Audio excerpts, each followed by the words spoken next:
अस्सलाम वालेकुम रहमतुल्लाह। आज मैं आपके सामने एक नए टॉपिक के साथ हाज़िर हूँ। आज हमारा टॉपिक है relation between linear and angular quantities. यानी हमने जो लीनियर क्वांटिटी पढ़ी है और एंगुलर क्वांटिटीज़ है, इनके दरमियान रिलेशन क्या है। मतलब लीनियर डिस्प्लेसमेंट और एंगुलर डिस्प्लेसमेंट के दरमियान क्या रिलेशन है, लीनियर वेलोसिटी और एंगुलर वेलोसिटी के दरमियान क्या रिलेशन है, लीनियर एक्सेलरेशन और एंगुलर एक्सेलरेशन में क्या रिलेशन है। तो सबसे पहले हम पढ़ने जा रहे हैं कि relation between the linear displacement and angular displacement.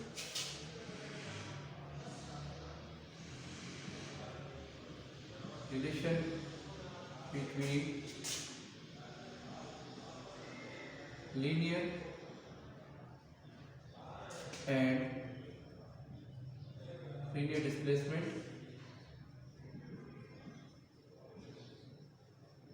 जिसको हम एस से डिनोट करते हैं, एंड एंगुलर डिस्प्लेसमेंट,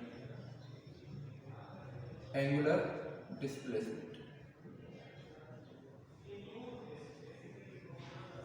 जिसको हम एंगुलर डिस्प्लेसमेंट को थीटा के साथ डिनोट करते हैं। तो ये हमारा इसका टॉपिक है कि लीनियर डिस्प्लेसमेंट और एंगुलर डिस्प्लेसमेंट में क्या रिलेशन है। आपको पता है कि हम जब एंगुलर डिस्प्लेसमेंट या इस तरह की मोशन की बात करते हैं तो हम बात कर रहे होते हैं बेसिकली सर्कुलर मोशन से। फर्स्ट कर लेते हैं, हमारे पास एक बॉडी है और वो एक सर्कुलर ट्रैक पे चल रही है। जिस सर्कल का सेंटर है O। फर्स्ट कर लेते हैं बॉडी यहाँ पे मौजूद है A पॉइंट पे, ये पॉइंट P है, वो सर्कुलर ट्रैक पे चल रहा है और A पॉइंट पे बॉडी है और ये उसका रेडियस आ जाता है। Let's say body A point से चलती चलती सर्कुलर ट्रैक में काउंटर क्लॉकवाइज कुछ देर बाद यहाँ से A पे B पे पहुंचेगी। जब बॉडी A पॉइंट से B पॉइंट पे पहुंचेगी तो हम ये कहते हैं कि इस वक्त इसका जो रेडियस है वो यहाँ पहुंच जाएगा, जो और A रेडियस था वो यहाँ पे पहुंच जाएगा। अब यहाँ पे उसने एक सर्टेन डिस्प्लेसमेंट तय किया है जो कि हमारे पास आर्क AB बनता है और ये आर्क AB फर्ज कर लेते हैं। अगर मैं कहता हूँ ये आर्क AB जो फासला तय किया है वो इतना है जितना रेडियस ऑफ द सर्कल के बराबर तय किया है, यानी ये रेडियस के बराबर नहीं है बल्कि इसकी लेंथ रेडियस, यानी इसको रेडियस नहीं कहेंगे आर्क AB को, बल्कि हम ये कहते हैं कि ये जो आर्क AB की लेंथ है that is equal to radius अगर हो जाए तो फिर ये जो सेंटर में जो एंगल बनेगा इस एंगल को हम कहते हैं 1 रेडियन। ये जो एंगल बनेगा इसको क्या बोलेंगे, रेडियन, 1 रेडियन।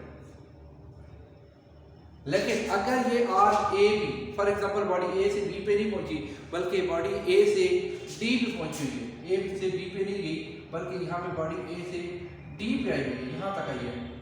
अब आप देख रहे हैं कि अगर बॉडी A से D पे पहुंची हुई है तो फिर यकीनी बात है जो इसके जो आर्क है AD इसकी लेंथ जो है वो इस हद तक नहीं है कि इक्वल टू रेडियस होगी। लाजिम बात है, जब मैंने कहा आर्क AB रेडियस के बराबर बन रही है तो AD कभी नहीं बनी। अगर ऐसा नहीं हुआ तो फिर ये जो एंगल बनेगा ये A से आर्क AD के क्रॉस जो एंगल है AOD, ये फिर एंगल जो होगा ये रेडियन नहीं कहलाएगा बल्कि कोई भी एंगल हम इसको लेट से थीटा बोल देते हैं, ये एंगल थीटा है। तो दोबारा सुनिएगा इस बात को। फर्स्ट कर लेते हैं बॉडी सर्कुलर पाथ पर चल रही है, बॉडी A पॉइंट से B पॉइंट तक आती है, इतना फासला तय करती है equal to the length of the radius हो जाता है, तो फिर एंगल AOB जो एंगल है वो इक्वल टू रेडियन के बराबर हो जाएगा। लेकिन अगर फर्स्ट कर लेते हैं बॉडी A से B पे नहीं बल्कि A से D पे पहुंच गई है और ये आर्क AD जो है ये रेडियस के बराबर लेंथ नहीं बन रही तो फिर एंगल AOD जो है वो रेडियन के बराबर नहीं होगी बल्कि एंगल थीटा होगी। लेकिन आप यहाँ पे एक इंपॉर्टेंट बात ये याद रखिएगा कि आप देख रहे हैं जब आर्क AB ज्यादा है तो एंगल AOB भी ज्यादा है, और अगर आर्क AD छोटी हो गई है तो एंगल भी छोटा बन रहा है, यानी जितनी आर्क ज्यादा होती है उतना ही उसका एंगल ज्यादा बन रहा है और जितनी आर्क छोटी होगी उतना एंगल भी उसका कम ही बनेगा। इस बात से अंदाजा होता है कि आर्क और एंगल एक दूसरे के डायरेक्टली बन रहे हैं। आर्क की लेंथ ज्यादा तो एंगल भी ज्यादा होगा, आर्क की लेंथ कम तो एंगल भी ज्यादा होगा। इस लिहाज से हम रूल ऑफ ज्योमेट्री के मुताबिक ये बनता है कि यहाँ पे जो आर्क है यानी यहाँ से ज्योमेट्री का रूल बनता है from the rule of geometry.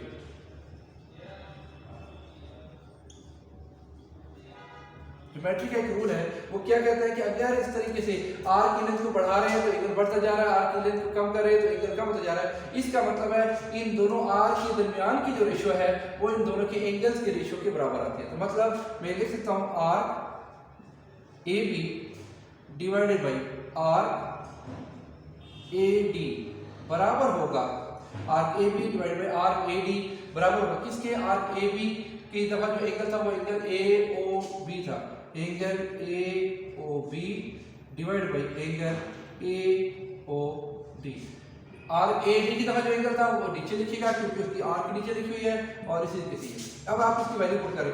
Arc A B को मैंने कहा था इक्वल टू रेडियस के बराबर है, तो ये रेडियस हो गया। आर्क ए डी कोई जो लेंथ हमारे पास बन रही है वो हमारे पास रेडियस के बराबर नहीं, कोई भी सर्टेन डिस्टेंस है, लेट्स से इसको हम एस से डिनोट कर देते हैं, तो ये एस बन रहा है। एंगल ए ओ बी मैंने कहा था ये वो एंगल है जो आर्क ए बी से बन रहा है जो कि लेंथ के बराबर है, तो ये बन जाएगा 1 radian divided by angle A O D, ये जो एंगल है इसको हम थीटा लेते हैं। तो अगर आप इसको क्रॉस मल्टीप्लाई करें तो आपको होता है कि S1 को 1 से मल्टीप्लाई करें तो S आ जाएगा और R into थीटा तो R थीटा हो जाएगा। Then which is the required result, which will be S is equal to R theta. This is basically relation between the linear displacement S and angular displacement theta. अगर आपको एक value पता है तो दूसरी value आप आसानी से निकाल सकते हैं। इसमें आप कहेंगे कि थीटा ये रेडियन किधर गया, तो रेडियन बेसिकली यूनिट है, ये हम क्वांटिटी की रिलेशन के दरमियान नहीं लिखते, S equal to R theta। उम्मीद करते हैं कि ये टॉपिक आपको सही तरीके से समझ आ गया होगा। Thank you so much. अल्लाह हाफ़िज़।